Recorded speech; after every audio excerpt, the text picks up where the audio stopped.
Oi, eu me chamo Robson Vitorino, estou aqui no espaço virtual da Biblioteca Mário de Andrade para uma conversa com a Carla Rodrigues e a Noemi Jaffe.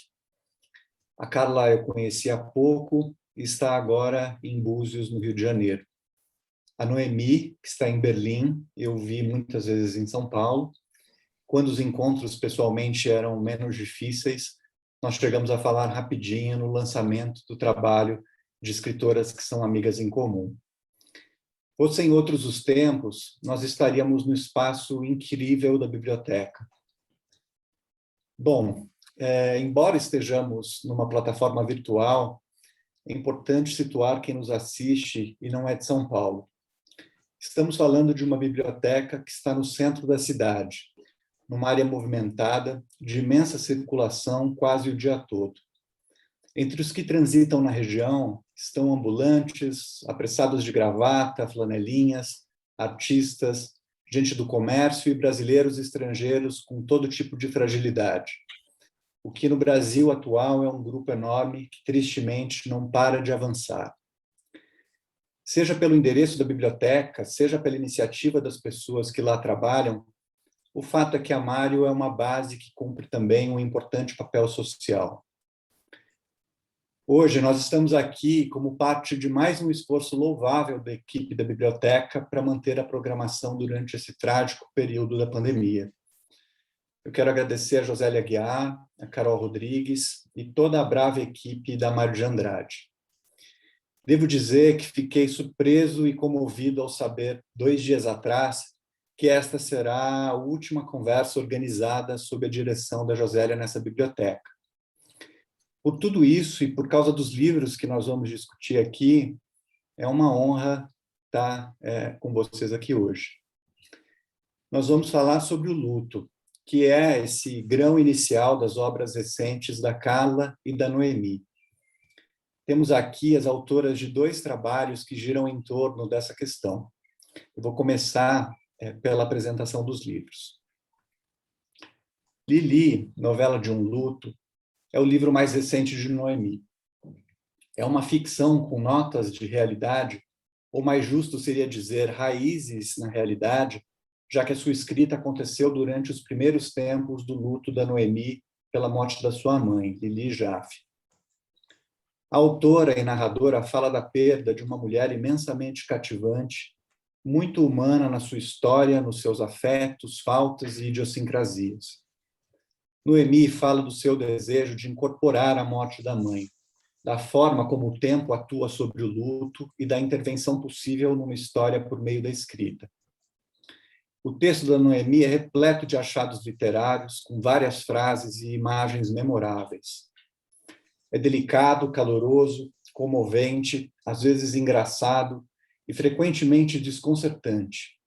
Consegue enfrentar um tema difícil sem recorrer aos clichês tão próximos quando falamos da morte. Para completar, tem uma linda capa com o trabalho artístico da Laura Gorski. O outro livro do qual nós vamos falar ocupa um lugar diferente da estante entre a psicanálise e a filosofia. No entanto, dada a sua temperatura, também ficaria muito bem entre ensaios contemporâneos.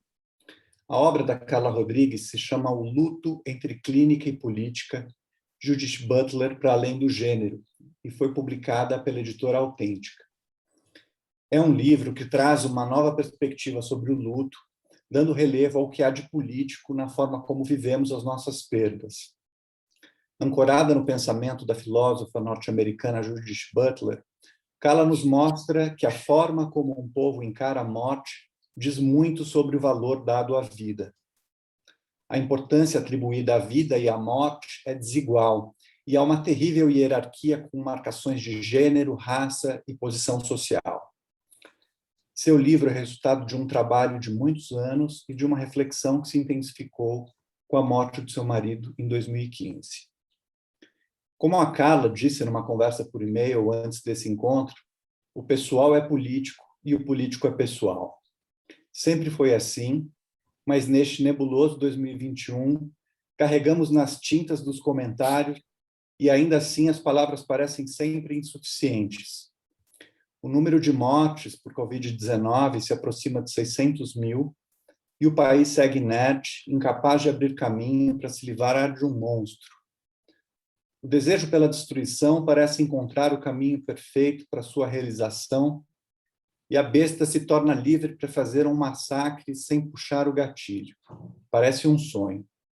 Falamos em pandemia, corrida às armas, catástrofe ambiental e fascismo, mas as palavras ainda soam aquém.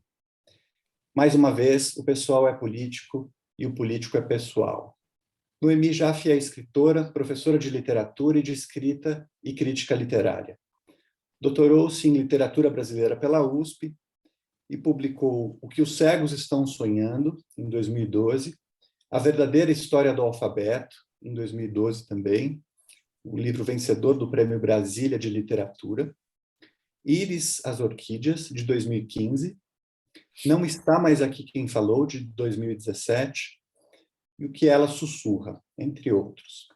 E desde 2016 ela mantém o Centro Cultural Literário Escrevedeira, em São Paulo. A Carla Rodrigues é filósofa, escritora e tradutora. É professora de ética no Departamento de Filosofia da UFRJ e pesquisadora no programa de pós-graduação em filosofia na mesma instituição. Desenvolve, com o apoio da FAPERJ, o projeto Judith Butler, do gênero à violência de Estado, do qual esse livro faz parte. Coordena o laboratório Filosofias do Tempo do Agora, onde realiza pesquisas na intersecção entre filosofia e psicanálise. Bom, vamos às perguntas. Eu vou começar fazendo uma pergunta para a Noemi. Noemi, lá pelas tantas, quando surge o assunto herança e a necessidade de discutir o destino dos bens da Lili, a narradora do seu livro diz pensar que não tem o direito de se desfazer desses bens, que isso seria como intervir na história. E daí você escreve, abre aspas, mas afinal, estou o tempo todo fazendo isso. Escrever sobre a história é uma forma de intervir nela, modificando-a. A história pura não existe. Mesmo o que acabo de contar pode estar muito longe do que aconteceu. Daí eu te pergunto, por que você optou por escrever uma novela e não um relato puramente biográfico? O que a ficção te ofereceu que fez com que esse fosse um caminho mais sedutor do que a não ficção?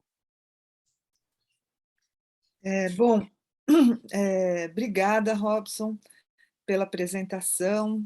Queria também agradecer a Josélia, a Carol, e dizer que para mim também é comovente participar dessa última atividade sob a direção da Josélia.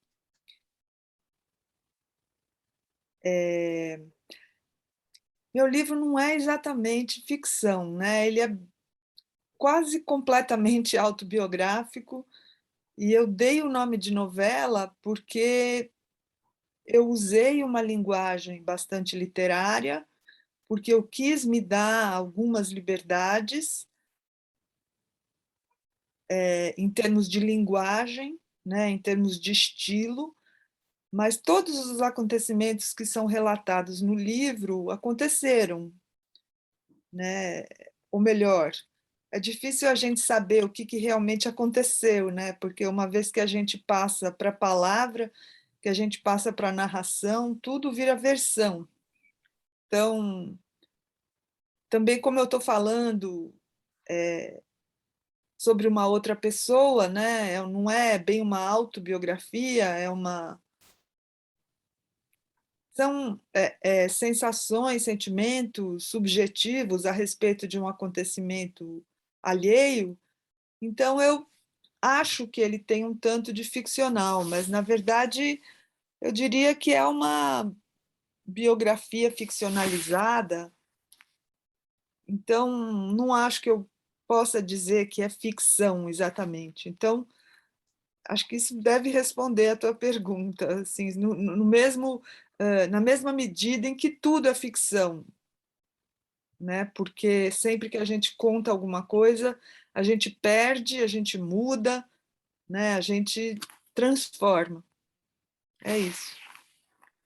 E desde o início, para você, ele teria essa chave, assim, de uma ficção em cima de algo absolutamente biográfico. Em Sim. momento algum te ocorreu que poderia ser não ficção, por exemplo. Não, assim, assumidamente não ficção. Não, não, porque eu acho que ele não tem a linguagem da não ficção, né? Então, eu diria que é uma não ficção com uma linguagem ficcional, não sei. É tão difícil a gente classificar as coisas, né? Sim. E, bom, vou seguir aqui com a Carla. Carla, seu livro defende uma ideia muito pertinente ao nosso tempo, mas também é verdade que ela remonta a uma questão muito antiga, eu diria primordial na criação de um certo ideal de humanidade. Você fala das implicações da morte nessa intersecção da vida íntima com o ambiente público. Por favor, fala das premissas do seu trabalho e de como se dá esse encontro entre Antígona e a Marielle Franco.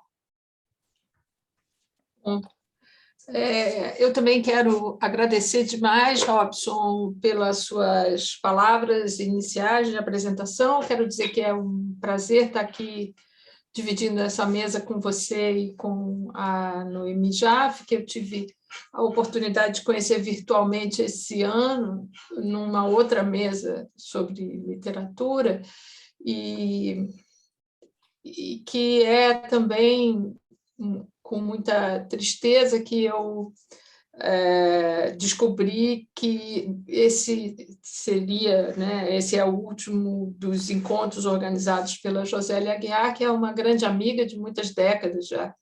Então, uma pessoa muito importante aí nesse percurso, nesse meu percurso em relação à escrita, né? Bom, o meu livro, você foi direto a um ponto, né, que é a articulação entre Antígona e Marielle Franco, porque, de fato, embora eu já estivesse pesquisando o tema do luto, isso, dentro da obra da Judith Butler, digamos, vou usar aqui o título que eu usei para o primeiro artigo que eu publiquei a respeito disso, que se chamava A Função do Luto na Filosofia Política de Judith Butler. E é um título que resumia, então, em 2016, o que eu estava perseguindo, né, na filósofa.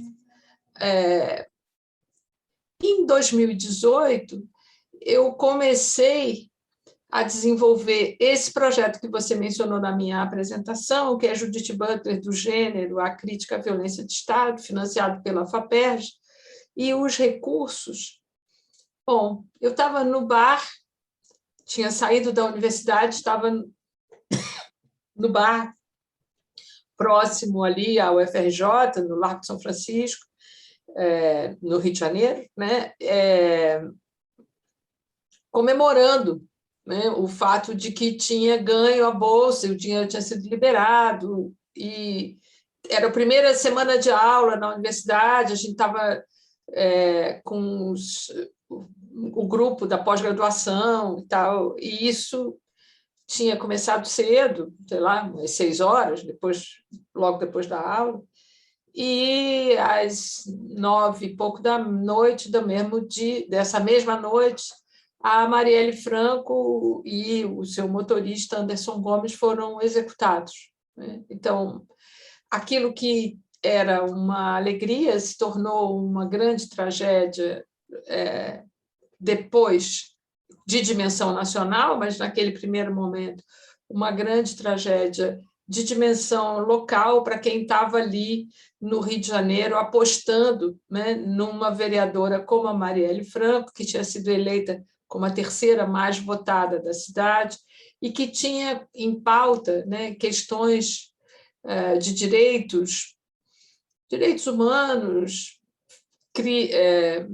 combate à violência policial, e a uma série de questões que nos parecia tão urgentes de serem enfrentadas. No dia seguinte, nós fomos todos para o velório na Cinelândia e nós, mulheres feministas, nos encontrávamos e ninguém tinha nada para dizer, né? Era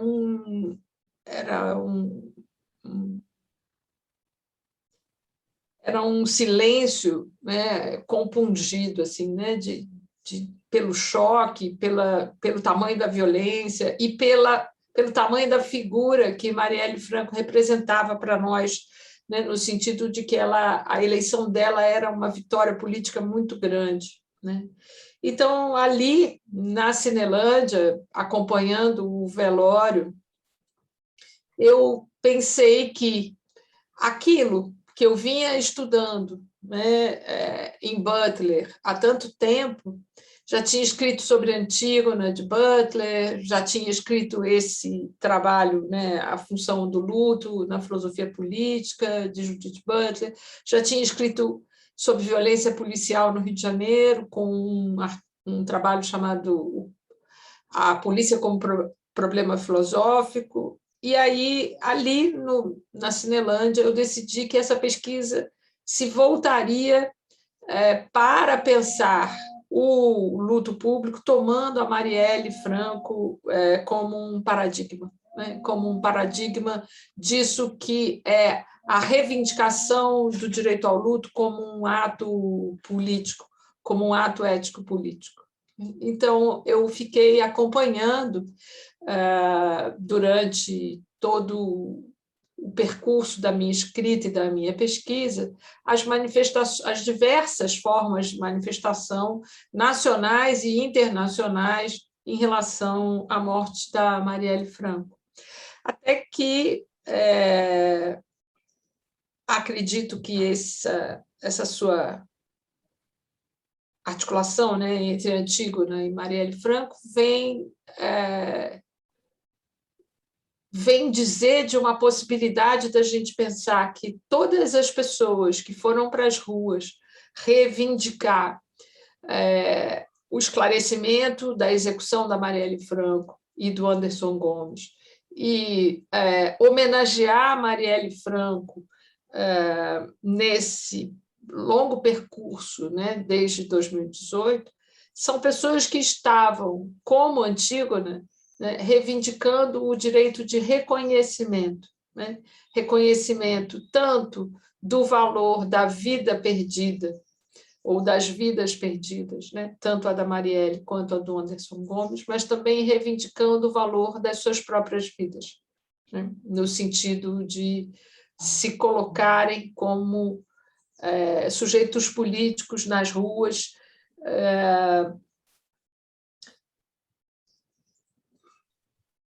de alguma forma dizendo matar a Marielle é matar também um pouco de cada uma de nós, né? Então, foi assim que eu pensei, né, e fui pensando em articular a Marielle com a minha pesquisa. Aquela marcação que você faz, né, uma descrição da cena dos dois momentos em que as ruas do Rio de Janeiro são tomadas para reverenciá-la, com uma ocupação do espaço da cidade mesmo, né, num primeiro momento muito silenciosa e enlutada, e num segundo momento já na forma de protesto, né, e de reivindicação, é algo muito impressionante, muito forte. Acho que a gente vai o tempo todo fazer essa transição aqui do político para o pessoal. Eu vou seguir aqui com a Noemi, falando que algumas das minhas passagens favoritas no seu livro falam sobre o tempo, né, que é um dos temas mais importantes. Você fala em um presente que está cheio de passado, em um decreto impositivo do tempo, como a voz de um grande Deus, frases suas, e no tempo como a maior e mais absurda invenção humana, que nos obriga a pensar tudo em termos de passado, presente e futuro. Às vezes, pareceu para mim que o seu livro buscava ser uma espécie de diário fora do tempo, exatamente subvertendo essa ordem impositiva das coisas.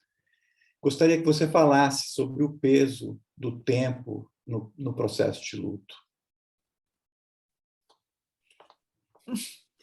Pergunta boa, mas complexa, né? Dificílima de responder.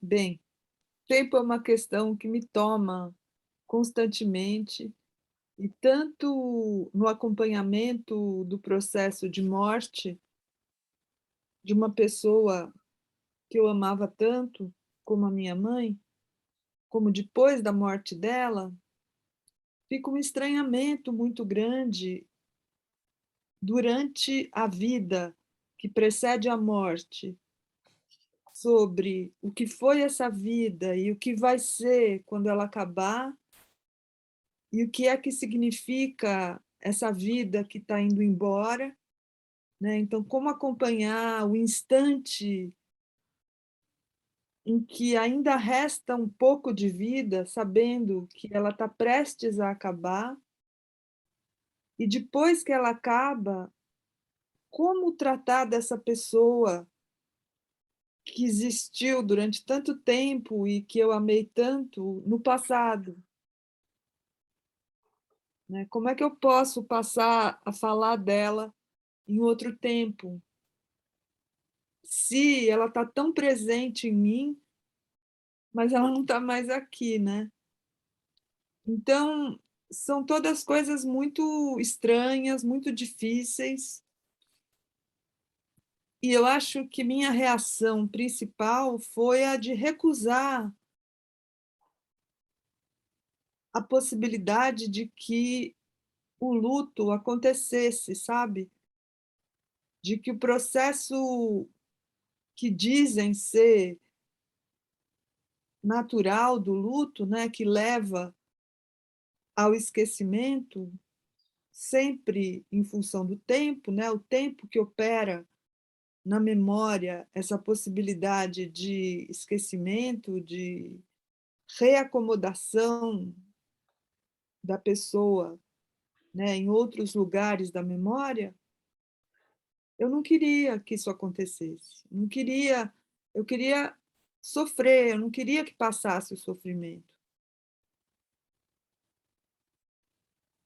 Não queria que o tempo passasse, porque eu sabia que é inevitável que com a passagem dele, que seria inevitável que com a passagem dele eu esquecesse do corpo da minha mãe, do cheiro, né, das palavras, do som, do sorriso, do abraço. Então, a minha vontade era de não entrar em processo de luto, de segurar o tempo o máximo possível. E essa foi uma das razões até pelas quais eu quis escrever, sabe? Não quis escrever como um processo curativo, quis escrever como um processo doloroso para manter a minha mãe, para segurar o corpo dela. Acabou que não foi assim, que a escrita foi mais curativa do que dolorosa, que o processo de luto aconteceu e que eu penso nela todos os dias, mas cada vez de um outro jeito, e que, enfim, eu tive que continuar com a minha vida e acabei internalizando a minha mãe, e agora cada vez mais eu reconheço ela em mim, né? Já pode usar os colares dela? Ah, eu uso, sim.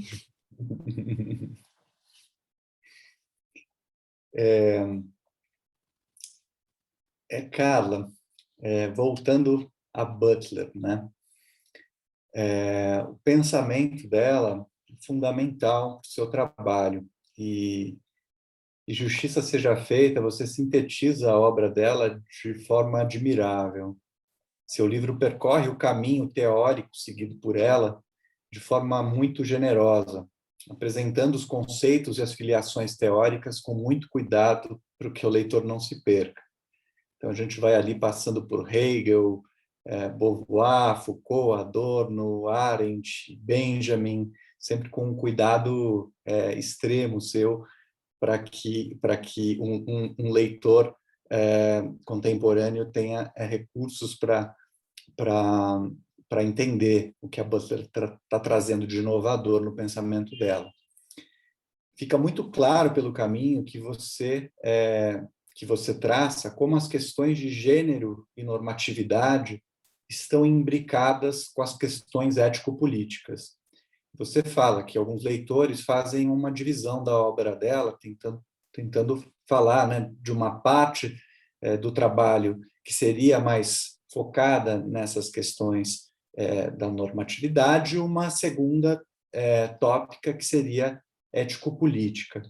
Você pode falar um pouco disso que você chama de a gramática filosófica da Butler e como isso tem te influenciado? Claro, eu, na verdade, te agradeço muito a pergunta. Eu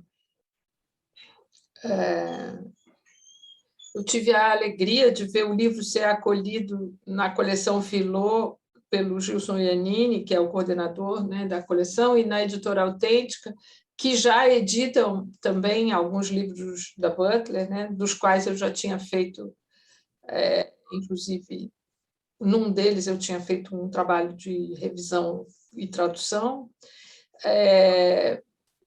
porque eu venho me dedicando a pesquisar a obra da Butler há muito tempo, né? Mas eu comecei justamente interessada pelas questões de gênero, porque era um tema que me mobilizava, ainda é um tema que me mobilizava, mas desde o início eu tinha esse problema que a Butler me ajudou muito a abordar, né? Que era como fazer para discutir as questões de gênero não numa caixinha, né? Assim, como se então as questões de gênero fossem separadas ou apartadas de todas as outras questões ético-políticas que nos atravessam, né? E a Butler foi uma autora que me ajudou a dizer, né, a dizer isso que você resumiu tão bem, né, que as questões de gênero também são questões ético-políticas, elas não dizem respeito apenas a um pequeno grupo de mulheres feministas, por exemplo, né, ou a um pequeno grupo de pessoas que já nem é mais tão pequeno assim, mas, enfim, há um grupo de pessoas, né, de identidade LGBTQ+, né, mas, ao contrário, né, as questões de gênero são questões ético-políticas que dizem respeito a todos nós, né? E eu fiz uma apresentação, né, fiz um início do livro que foi, de fato, como você disse, né, uma apresentação das principais questões da obra da Butler, mas eu tentei fazer isso de maneira situada, né, no sentido de dizer, bom, assim é como eu leio, né, para que houvesse a possibilidade do leitor ou da leitora entender que eu não estou apresentando a Butler definitivamente, eu estou apresentando a maneira como eu leio, porque a maneira como eu leio é o que dá o fio condutor para eu seguir com as questões, digamos, mais autorais, né, no livro. Mas, no final das contas, o livro, embora ele seja um livro teórico e acadêmico, ele é todo escrito na primeira pessoa, no sentido de que ele é todo escrito a partir de um lugar, né, que é o meu lugar de leitora. Então, não há um narrador onisciente que sabe dizer como é que se lê Butler, né? Há uma professora de filosofia que, num certo contexto histórico-político e pessoal, decide ler Butler desse modo, né? E acho que isso é que eu custei a encontrar esse jeito de escrever, mas acho que isso foi o que me deixou mais satisfeita com o trabalho. O que custou foi essa escrita mais pessoal? Porque não é muito o que se espera, né? Ou o que se pretende que se faça num lugar, seja no âmbito acadêmico, seja no âmbito, num suposto lugar de especialista, né? E eu fui tendo que recusar muitos lugares para poder encontrar um a partir do qual eu pudesse escrever, né? E quando a pandemia começou, em 2020, eu estava com o livro quase pronto, mas eu não estava satisfeita com ele, porque ele ainda não tinha esse tom, né, pessoal que depois eu vou conseguir encontrar. E foi a decisão, né, em função de perceber que o tema estava em absoluta articulação com o que a gente estava vivendo, né, no momento pandêmico, que me fez, então, retrabalhar o livro, né? E eu retrabalho o livro a partir da morte do meu pai. Ele morreu em 2020, não foi de Covid, ele já estava doente há muito tempo, mas a partir da morte dele eu consegui retrabalhar o livro e chegar, digamos, nesse formato de um livro que, ainda que seja um livro acadêmico, ele é um livro em primeira pessoa. E Carla, você também escreve que encontrar caminhos para a defesa de uma sociedade mais igualitária passa por uma política pública de luto e de memória. O Brasil ainda se vê às voltas com as marcas da colonização, da escravidão e das ditaduras. O país fez muito pouco para criar uma consciência coletiva a respeito desses traumas, o que resultaria em repetições como a que a gente assiste hoje. Na América Latina mesmo, nós temos outros exemplos, né? O Chile, por exemplo, tem lá um museu da ditadura que, se eu não me engano, deve ser maior que o MASP. Tem uma marca na história do país, lembrando a todas as gerações o que foi o horror da ditadura. Aqui, nós estamos muito longe disso, né? De um caminho de reparação e conciliação, que são os caminhos que você discute no livro. Queria que você dissesse o que seria essa política pública de luto e de memória e qual o lugar do Brasil nessa discussão. Obrigada de novo pela pergunta, Robson. Eu acredito que, como você bem identificou, né, nós temos muitas feridas, né, não tratadas, né, na nossa história, né? O extermínio dos povos indígenas, a escravização, suas consequências para a população negra, né, e para a população branca, porque isso também há uma produção de alienação do branco em relação à sua responsabilidade na causa racial, né? O extermínio político da ditadura civil-militar de 64, são alguns exemplos, né? E eu acho que você mencionou o Museu da Ditadura no Chile, eu mencionaria as Mães da Praça de Maio na Argentina, né, como um outro exemplo de como de como um grupo de mulheres trabalhou e ainda trabalha para manter vivo na memória alguma coisa que não pode mais acontecer, né? Nós temos algumas iniciativas, não é que a gente não tenha, é que essas iniciativas que a gente tem, elas são, me parecem, insuficientes. Eu vou dar 2 exemplos, né? Um, da Comissão Nacional da Verdade, né, cujo relatório, publicado em 2014, me parece que é o ponto original da candidatura do atual presidente da República, no sentido de que ali estava escrita uma outra história, né, nesse documento, e essa outra história listava o nome de mais de 300 torturadores das Forças Armadas e listava os horrores e as barbaridades que as pessoas, os prisioneiros torturados tinham sofrido, né? Inclusive o depoimento fortíssimo, né, da presidenta Dilma Rousseff.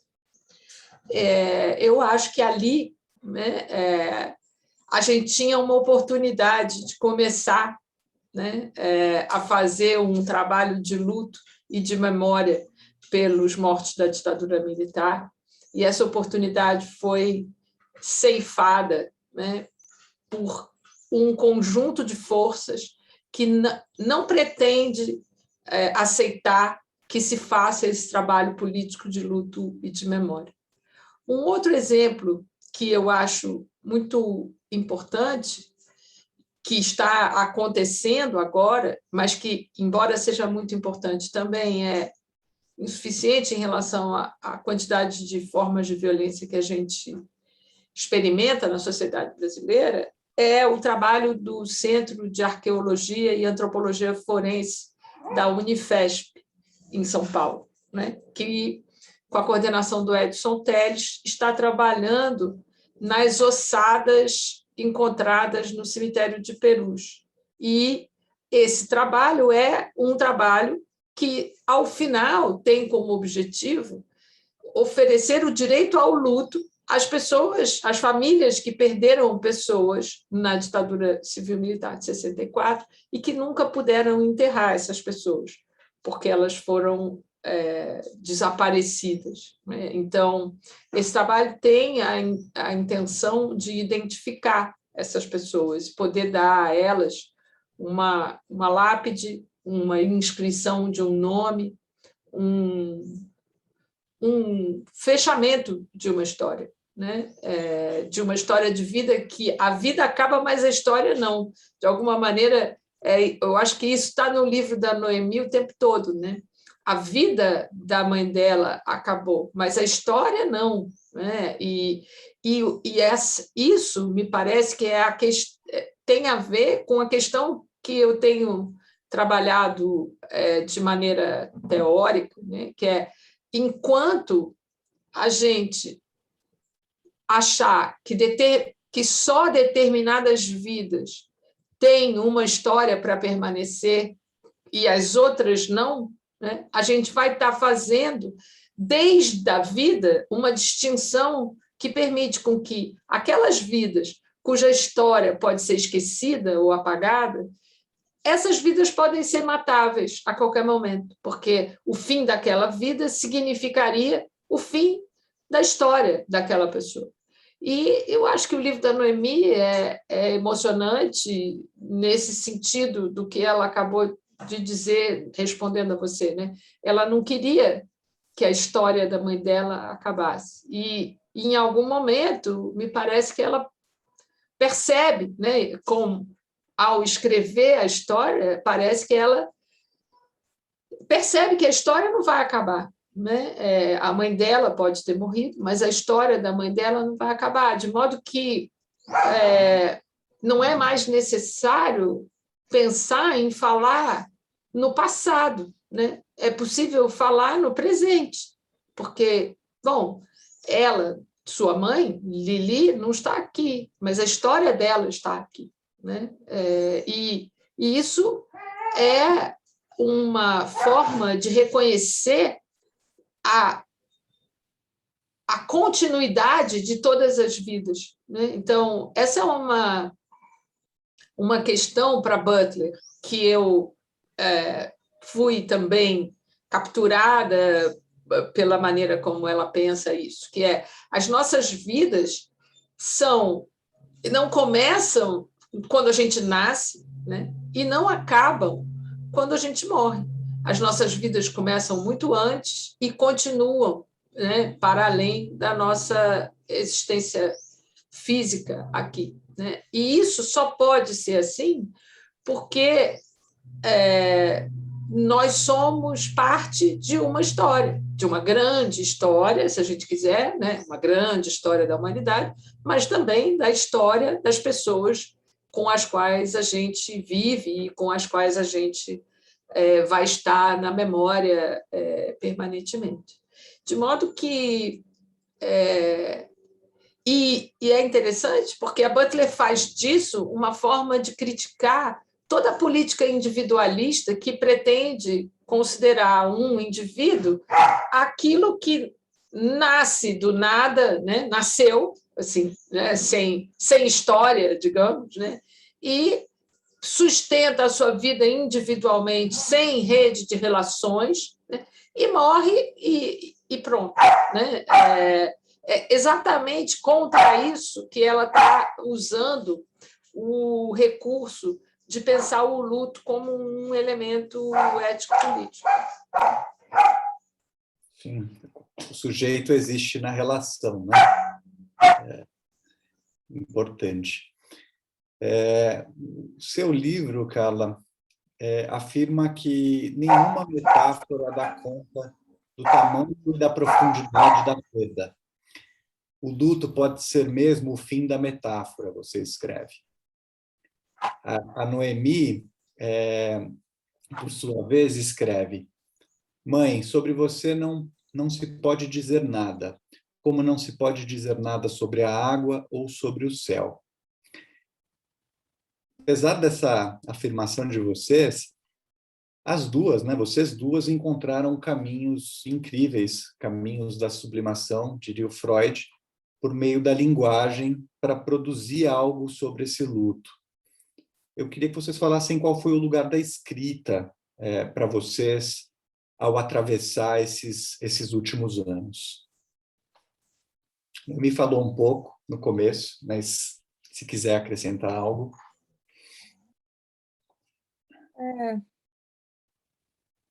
Eu acho que em nenhum momento da minha vida como escritora eu tive uma necessidade de escrita como eu tive com esse livro. Todos os meus outros livros foram uma escolha minha. Esse livro é como se eu não tivesse escolhido, mas como se eu tivesse sido escolhida. Posso dizer assim, não como se eu fosse o sujeito do que eu escrevi, mas, na verdade, como se eu tivesse sido o objeto da escrita, como se as palavras precisassem dizer as coisas e tivessem me usado para serem ditas, porque eu praticamente não pensava sobre o que eu escrevia, que é uma coisa que eu faço muito, eu escrevo devagar, eu penso muito sobre o que eu escrevo, e esse livro eu escrevi quase que de uma sentada só, e sem pensar muito também sobre o que eu escrevi. Depois que ele estava pronto, ele também não precisou de muita revisão. Você escreveu logo em seguida a Sim, morte da sua mãe? uma semana depois. Então, foi um reconhecimento único que eu tive em relação à escrita. Eu acho que a linguagem desse livro é bem diferente da dos meus outros livros, acho que ela é bem mais concreta, isso me agrada. Eu não acho que eu especulo tanto sobre a morte, nem sobre a minha mãe, eu acho que eu vou quase que traduzindo ela em palavras. Então, esse trabalho de colocar em palavras com esse livro foi bem singular, foi esse mesmo, né? De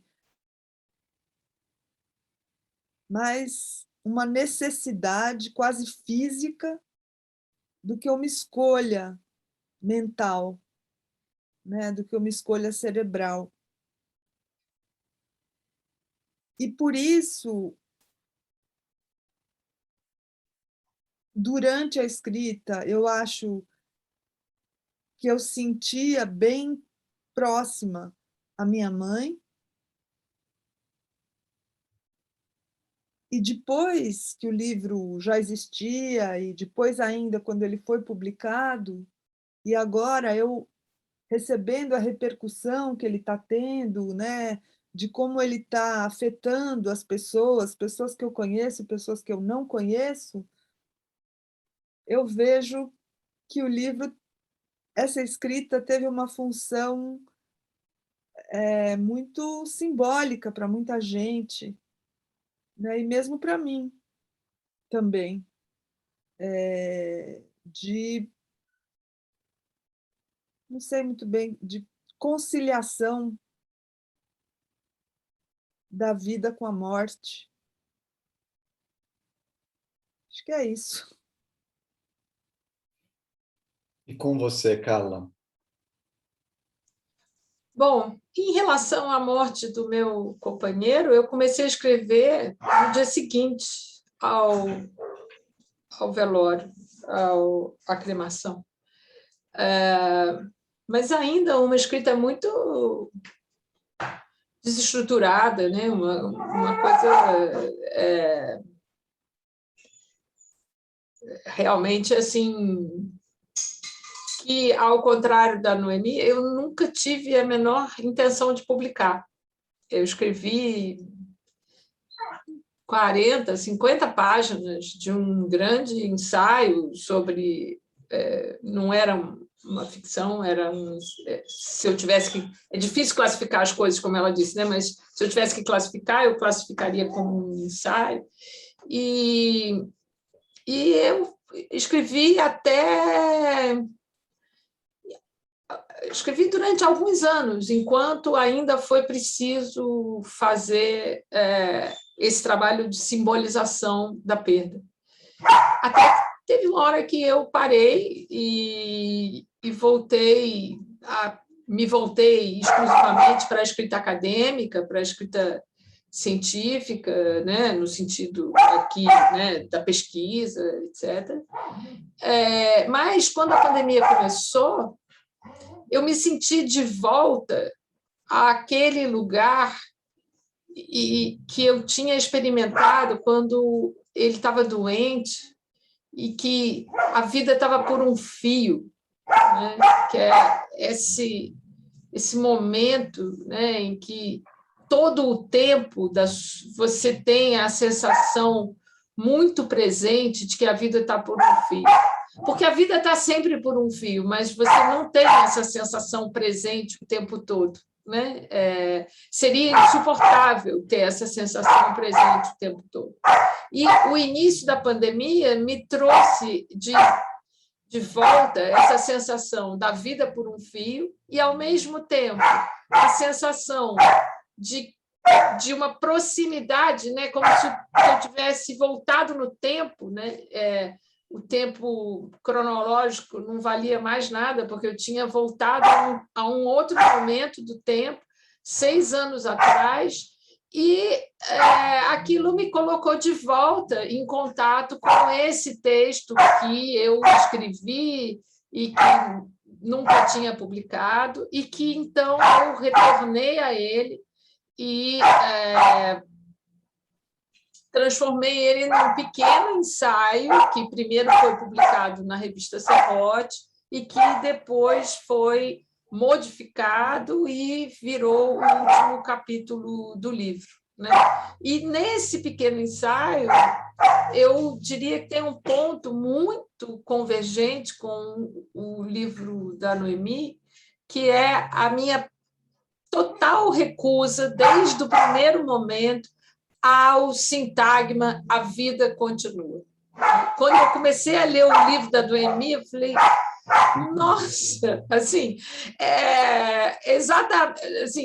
foi exatamente isso que me moveu a escrever, né? Não, a vida não continua. Tem alguma coisa aqui que aconteceu e que precisa ser marcada como um acontecimento, né? Então, foi assim, eu diria que a minha escrita ela foi toda movida pelo ódio que eu sentia de todas as pessoas que queriam me consolar com essa bobagem chamada "a vida continua".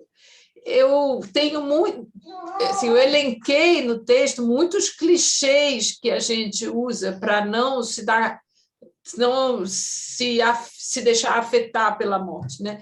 O mais grave deles me parece esse, né? A vida continua.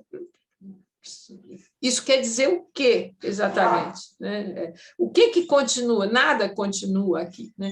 Então, para mim, a escrita foi, desde o primeiro momento, essa oportunidade de dizer não, não continua. Há alguma coisa aqui que tem uma marca e que faz uma diferença. E quando meu pai morreu, eu escrevi um outro ensaio.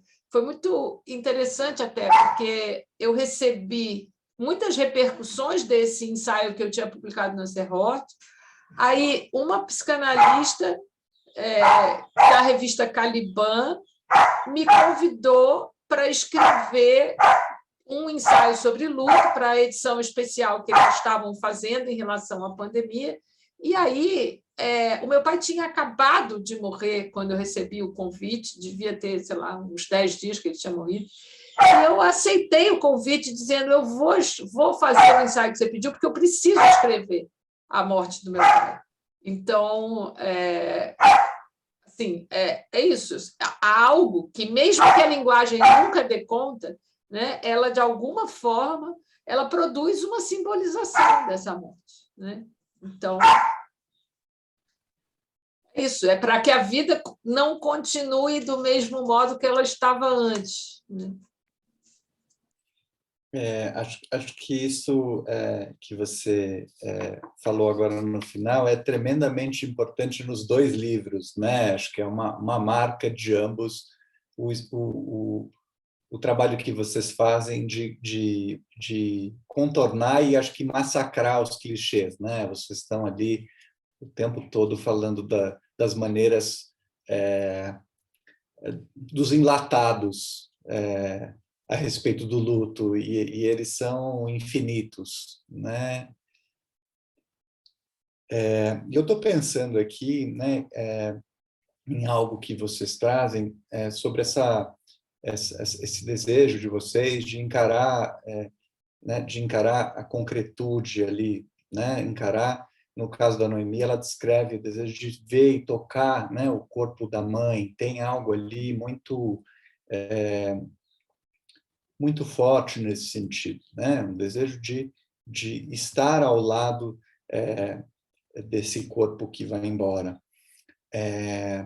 E, no entanto, Noemi, você também fala depois de uma maneira, assim, já a partir de outro lugar,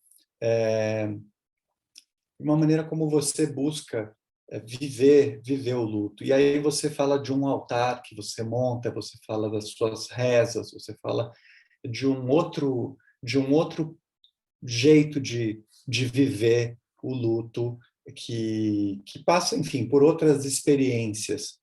O que você pode falar disso? Eu não sei se você é uma pessoa religiosa, se isso foi extemporâneo. Eu gostaria que você falasse um pouco disso. Não, eu não sou uma pessoa religiosa. Eu sou judia e gosto muito, me sinto muito judia, gosto muito da cultura judaica, da história judaica, das festividades judaicas. Pratico algumas poucas, mas as que eu pratico com muita intensidade, com muito afeto. Só que eu diria que eu sou uma pessoa crente, mas não de um credo fácil. O meu credo é muito questionador, muito cheio de dúvidas, e eu vou aprendendo que as dúvidas fazem parte da minha fé. E esse altar que eu montei na minha casa, que é um altar bem sui generis, bem atípico, eu montei quando eu soube que a minha mãe estava muito doente. E desde que eu comecei a rezar, acho que passaram talvez mais de 2 anos até ela efetivamente morrer, né? E eu rezo todos os dias. E depois que ela morreu, eu continuei rezando. Então, eu continuo rezando até hoje, todos os dias. Mas é uma reza muito particular, é um tipo de diálogo, não tem nenhuma reza já consagrada. Sou eu que invento as minhas próprias rezas. E é um momento quase meditativo, contemplativo, de descanso do dia, em que eu não estou pensando em nada que eu preciso fazer ou em nenhuma grande preocupação cotidiana. É um momento de introspecção que me faz muito bem. E com essas conversas que eu tenho com Deus, eu vou aprendendo a entender o que é Deus para mim, que é sempre uma coisa muito complicada, mas que abarca a dúvida. Então, é isso que eu tenho a dizer, porque é um assunto meio difícil para mim falar disso, assim, eu ainda não me sinto tão à vontade para falar disso.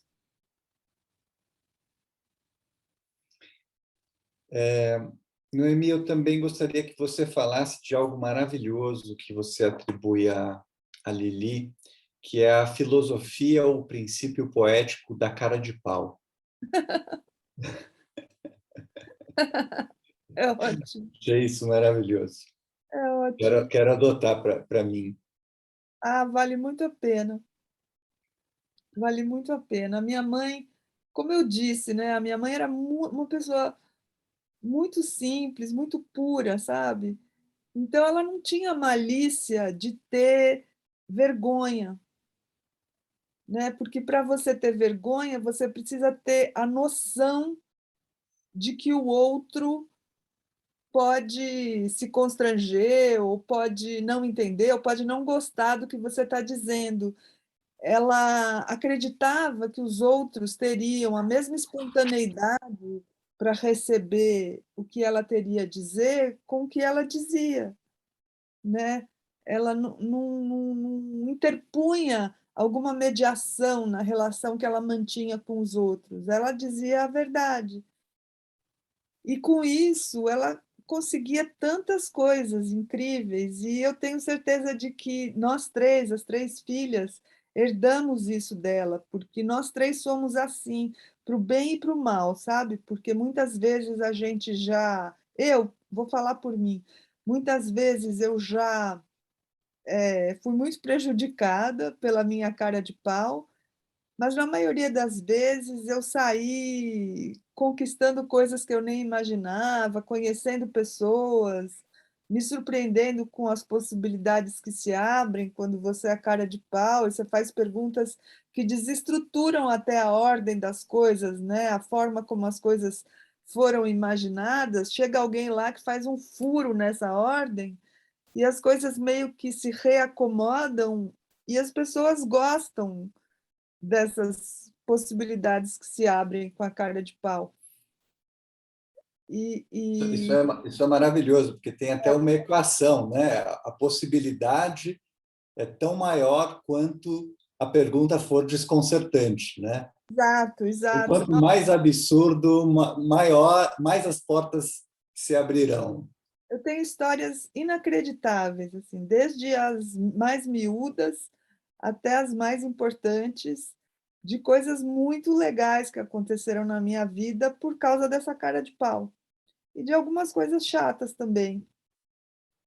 Mas eu acho que ainda as coisas legais estão ganhando. Então, enquanto eu puder ser cara de pau, vou continuar. Por favor, continue. E, Carla, um comentário que aparece numa nota de rodapé do seu livro fala do que a Butler defende como a importância de saber criar problemas. Acho que essa também é uma ideia que aparece ali, né? Muito modestamente, mas acho que fala muito do trabalho dela, e eu acho do que você também se propõe a fazer com o seu livro. Eu acho que seria muito bom que você falasse disso também. Eu Eu tive um grande encontro com essa passagem, que é a primeira página de Problemas de Gênero, em que ela diz, né, que problema talvez não precise ter uma valência tão negativa. E aí eu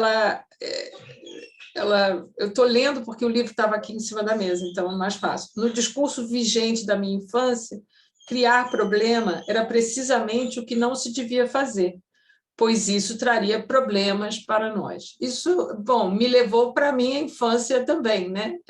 Criança não pode criar problema, porque isso traria problemas para nós. E aí ela continua: a rebeldia e sua repressão pareciam ser apreendidas nos mesmos termos, fenômeno que deu lugar a meu primeiro discernimento crítico da artimanha sutil do poder.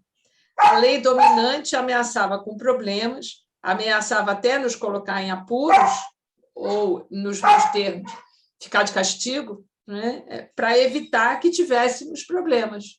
Né? Assim, ela continua, concluí que problemas são inevitáveis, e nossa incumbência é descobrir a melhor maneira de criá-los, a melhor maneira de tê-los. E aí, em relação ao luto, quando eu escrevi o meu primeiro texto sobre isso, eu me lembrei da minha avó, que dizia, a minha avó materna, que dizia que os mortos não criam problemas. Né? E eu falei, não, claro que eles criam problemas. Assim, como assim?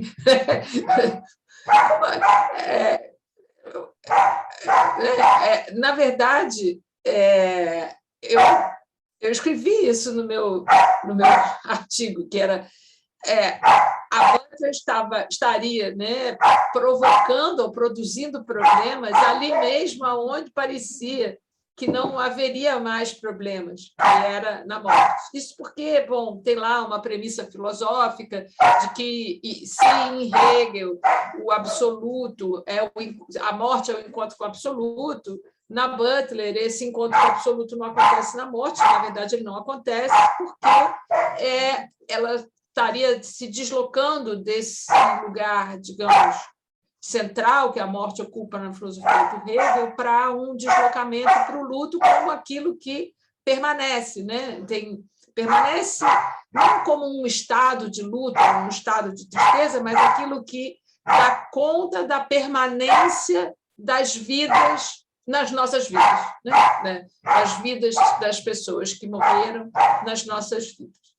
Então, eu acho que é muito interessante pensar que, claro, dependendo da cultura e da religião, o luto nunca é experimentado de uma mesma maneira, né? Nem temporalmente na história da humanidade, nem culturalmente em diversas regiões, né? E aí eu acho que, inclusive, tem um outro ponto de relação com o judaísmo do livro da Noemi, porque a Butler é uma autora judaica que toma a judaicidade como um ponto de partida para pensar muitas questões. Né? Então, eu acho que tem uma articulação muito grande entre a maneira como ela pensa o luto e a maneira como ela se posiciona em relação a essa ética da judaicidade, digamos assim, né? Que é um termo que ela trabalha especificamente a partir de 2012, num livro chamado Caminhos Divergentes, mas que a gente pode perceber que está presente na obra dela, nas interlocuções que ela tem com Freud, nas interlocuções que ela tem com outros autores do judaísmo, como Walter Benjamin, Jacques Derrida, Adorno. Né? Então, acho que tem aí um modo de criar problemas, né, que eu acho particularmente inteligente, que é não responder a problemas, né, mas criar os próprios. Né? Eu acho isso uma estratégia e tanto. E eu tentei também fazer isso, né, na medida do possível, na minha leitura da Butler, né, que é criar na Butler os problemas que me interessavam, né? Tanto que, por exemplo, ela, nesse livro que eu acabei de mencionar, Caminhos Divergentes, ela está fazendo a crítica à política, à violência de Israel contra a Palestina, e eu, bom, professora no Rio de Janeiro, né, tomo isso como um paradigma para pensar a violência da polícia militar contra a população de favela no Rio de Janeiro. Então, o aporte teórico dela eu uso para trazer e criar problemas aqui, né, nas questões que nos concernem nesse momento contemporâneo. Por fim, já caminhando para o final,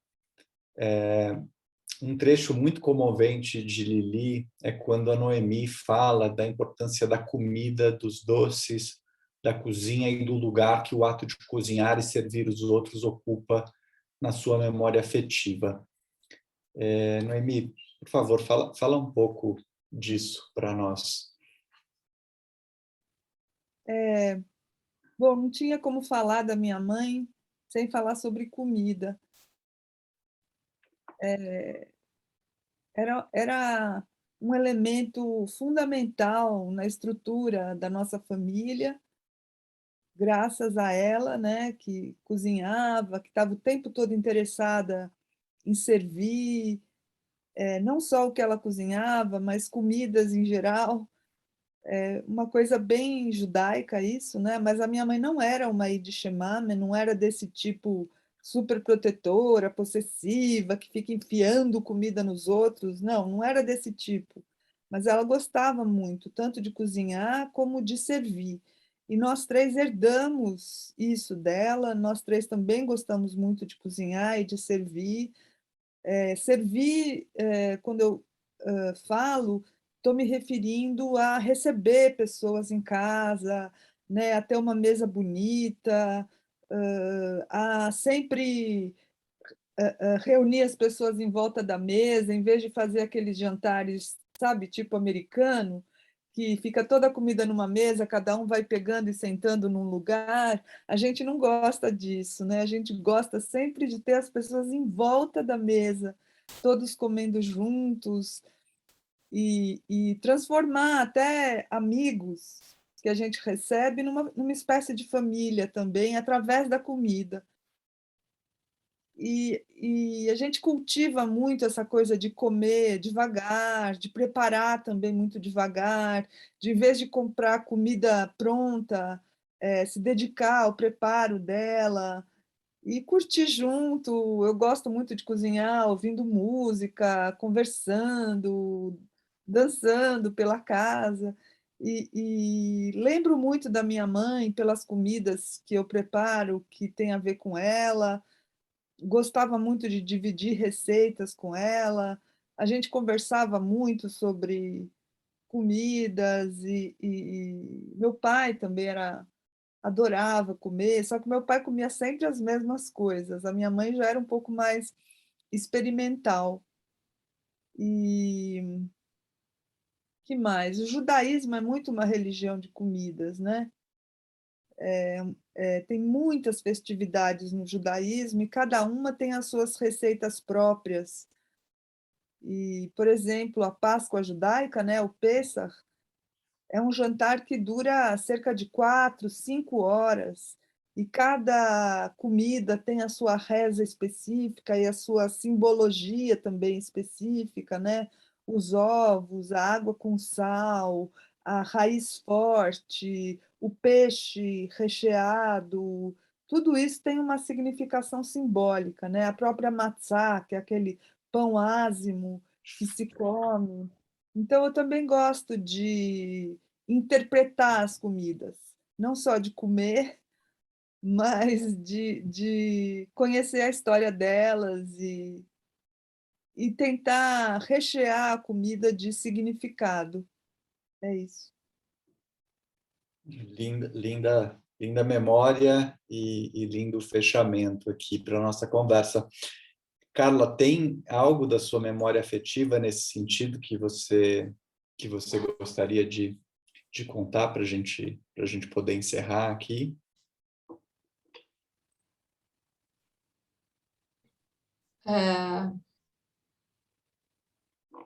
Acho que eu não consigo.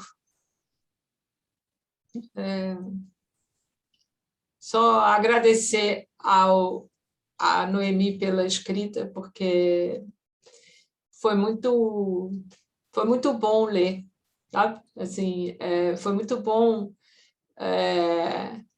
encontrar alguém com com a mesma revolta que a minha, por exemplo, né? Assim, isso dá um conforto, né? Quero ler o seu livro também. Belíssimo trabalho, belíssimo trabalho.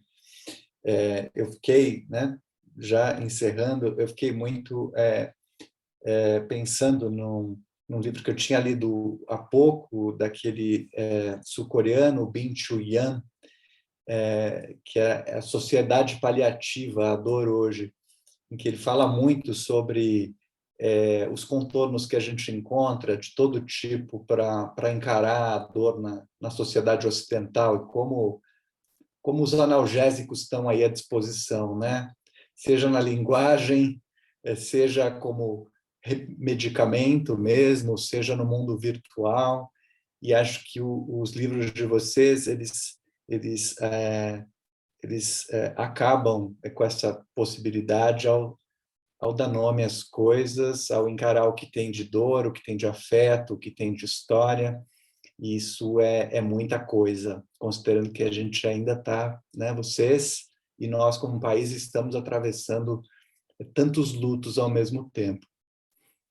Então, agradeço muito vocês, Carla, Noemi, por estarem aqui, pelos livros que vocês escreveram, e quero agradecer também muito a Josélia, um viva a Josélia, ao Ale Youssef, a esse trabalho que eles fizeram na Secretaria de Cultura de São Paulo. Acho que foi um trabalho que marcou época e para o qual acho que nós vamos olhar com muito orgulho daqui a alguns anos. Vou encerrar. Obrigado a todas e a todos. E é isso. Até mais. Obrigada também, Robson. Foi muito boa a conversa. Obrigada, Carla. Obrigada a vocês. Muito bom mesmo conversar. Obrigado, gente. Seguimos falando por outros meios, os meios possíveis aí.